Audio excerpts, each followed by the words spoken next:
मुक्ता का 3 तल्ले का मकान, नीचे बैठक तो छत पर रसोई। अरे मुक्ता, गर्मा गर्म रोटी तो ला, बहुत स्वाद बनी है सब्जी। लाई माँ, बस 2 मिनट। मुक्ता की दौड़ जो सुबह शुरू होती तो रात में जाकर रुकती। ऊपर नीचे करते करते पूरा शरीर थक जाता, लेकिन माँ, मैं आपके पैर में तेल लगाकर ही सोऊंगी, नहीं तो मुझे नींद नहीं आएगी। अरे जीती रहे बेटा, लेकिन तू थक जाएगी, वैसे भी तुझे 3 तल्ला चढ़ना है अभी। कैसी बात कर रही है माँ जी, मैं तो आज बहुत देर तक सोई थी, तो नींद कहाँ आएगी। सास को कब नींद लग जाती पता ही नहीं चलता। अगले रोज, अरे मुक्ता, जरा सामने ठेले वाले से आलू तो ले आ, 5 किलो पापड़ बना देती हूँ।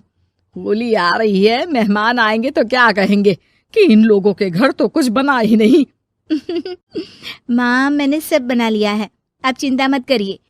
होली वाले दिन दही बड़ा और पकौड़ों का इंतजाम भी कर लिया है मैंने। सास को लगता है जैसे उसे न जाने कितनी गुणी और अच्छी बहू मिल गई। एक दिन मुक्ता की बुआ सास उन लोगों के घर आती है।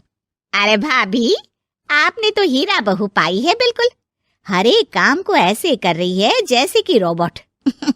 एक हमारी है, 2 रोटी खिला दे तो गनीमत समझो। अरे हम तो बेटे को देख के सोच रहे थे कि कलवासा है, पता नहीं कौन शादी करेगा, लेकिन देखो जय दूध से फपकती बहू आई है। हाँ भाभी, आप तो लक्की हो, लक्की। तभी वहां मुक्ता आ जाती है।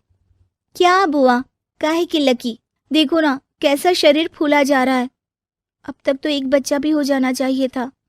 अरे हो जाएगा बहू, क्यों चिंता कर रही है, कर्म कितने अच्छे हैं तेरे, तुझे तो जुड़वा बच्चे होंगे, एक बिटिया और एक बिटवा। होता भी ऐसा ही है, मुक्ता को 2 बच्चे एक साथ होते हैं। मुक्ता, जल्दी से ऑफिस के लिए खाना बना दो, मुझे देर हो रही है। हाँ, लेकिन जरा ये छोटे वाले को तो पकड़ लो, तब तक मैं रोटी सेक देती हूँ। मुक्ता सारे घर का काम बड़े ही मगन होकर करती। क्या पति, क्या सास, क्या बच्चे, रिश्तेदार, सभी की जरूरतों का ख्याल वो बखूबी रखती। लेकिन भाई चांद को भी ग्रहण लग जाता है। वैसे ही मुक्ता को भी एक दिन लग जाती है किसी की नजर। दूर के रिश्ते की चाची कहती है, और बहन जी, आपकी बहू तो फुर्ती से काम करती है, बच्चा होने के बाद भी सारा दिन लगी रहती है, इसके हाथ का खाना भी इतना टेस्टी है, लगता है जैसे होटल का खा रहे। बस फिर क्या था, वो तो चली जाती है, लेकिन लग जाती है नजर मुक्ता को। शाम के वक्त, मुक्ता, कहाँ है बहू? हाँ माँ जी, बोलिए, क्या हो गया, बच्चे को सुला रही हूँ। अरे बेटा, जरा चाय तो पिला दे। हाँ हाँ, जरूर बना लीजिए, मुझे कमरे में ही दे देना माँ जी, बहुत थकान लग रही है। थकान है भगवान, ये क्या बोल रही है, इसके मुंह से तो ये शब्द मैंने आज तक नहीं सुना। अगली सुबह, अरे मुक्ता, आज खाने का डब्बा इतना हल्का क्यों है? वो इसलिए क्योंकि मैंने सिर्फ रोटी और दाल बनाई है। अरे लेकिन मुक्ता, मैं तो नाश्ता, दिन का खाना, फिर शाम का स्नैक्स, फ्रूट, सलाद, ये सब लेकर जाता हूँ, कहाँ है ये सब? अरे कैसी बात कर रहे हैं आप, इतना सारा खाना तो मैं 4 दिन में नहीं खाती जितना आप 1 दिन में बनाने की बात कर रहे हैं। ना जी ना, मुन्ने के साथ जितना हो पाएगा उतना ही करूंगी मैं। मुक्ता की बात सुनकर पति हैरान रह जाता है। तभी वहां बुआ सास आ जाती है।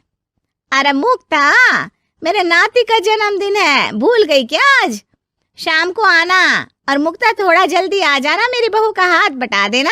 किचन में वो तेरी तरह स्मार्ट तो है नहीं कि फट फटाक से काम कर ले। अरे बुआ, कैसी बात कर दी, फट फटाक से काम कैसे हो जाएगा, हम बहुएं हैं, रजनीकांत नहीं। बुआ देखो, आप काम के लिए पास के लल्लू हलवाई की बीवी को बुला लो, वो मदद कर देंगी, मैं तो नहीं आ पाऊंगी। बुआ सास को समझ में नहीं आता कि ये वो मुक्ता है जो 50 लोगों का खाना बनाकर भी चेहरे की चमक खोने नहीं देती थी। वही मुक्ता भी अपने कमरे में जाकर बिस्तर पर बैठ जाती है कि सास की आवाज आती है। मुक्ता, क्या हो गया बेटा, आज दोपहर के खाने की तैयारी नहीं करनी क्या? अरे माँ जी, अब नहीं होता मुझसे 3 तल्ले में ऊपर नीचे करना, आप लोग रसोई को ऊपर ही ले आओ। अरे पैरों में इतना दर्द होता है कि बता नहीं सकती। अरे लेकिन तू तो बोलती थी कि इससे तू फिट रहती है। अरे काहे के फिट माँ जी, हालत खराब हो रखी है। कौन ऐसा मकान बनवाता है कि जहाँ सोने का कमरा अमेरिका में है तो खाने का लंदन में। अरे रसोई बनानी है तो जाओ अफ्रीका। ना जी ना, मुझसे नहीं होगा इस घर का काम। मुक्ता की बदली हरकत किसी को समझ में नहीं आ रही थी। अरे ये मुक्ता को क्या हो गया है? मुझे तो लगता है इसकी माँ ने पट्टी पढ़ाई होगी। और ना जी ना, मुक्ता की माँ यानी मेरी समधन तो देवी है देवी। वो तो अपनी बेटी को ऐसे संस्कार दे ही नहीं सकती। मुझे माजरा कुछ और ही लग रहा है। तभी वहां मुक्ता हाथ में प्लेट और सब्जी लेकर आ जाती है। माजरा? किस बात का माजरा? खैर माँ जी, जरा ये सब्जी तो काट दीजिए, और हाँ, इसके बाद मैं आटा यहीं दे जाऊंगी, गूंद देना। हाँ हाँ, तू एक काम कर बेटा, गैस चूल्हा भी यहीं दे दे, बना भी दूंगी। अच्छा ठीक है, शाम को उसका भी इंतजाम कर देती हूँ। ये बोलकर मुक्ता वहां से चली जाती है। हे भगवान, ये तो वो मुक्ता है ही नहीं। अरे एक बार तो मुझे याद है, मेरे जूते भी इसने मुझे अपने हाथ से पहनाए थे। तभी सास के दिमाग की बत्ती जल जाती है। हाँ, कल वो कालिया की औरत आई थी ना, खूब तारीफ कर गई। उसके बाद से ही मुक्ता ऐसी हो गई है। फिर तो पक्का मान लो कि तुम्हारी बहू को नजर लगी है। एक काम करो, ये लो राई का दाना, दूर से बहू के ऊपर राम का नाम लेकर फेंक कर आ जाओ। जो नजर लगी होगी यूं भाग जाएगी। फिर क्या, होता भी ऐसा ही है।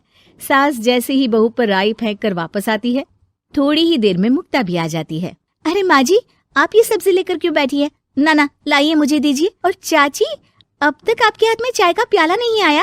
रुकिए, मैं अभी लेकर आई। मुक्ता के जाने के बाद सास चैन की सांस लेती है।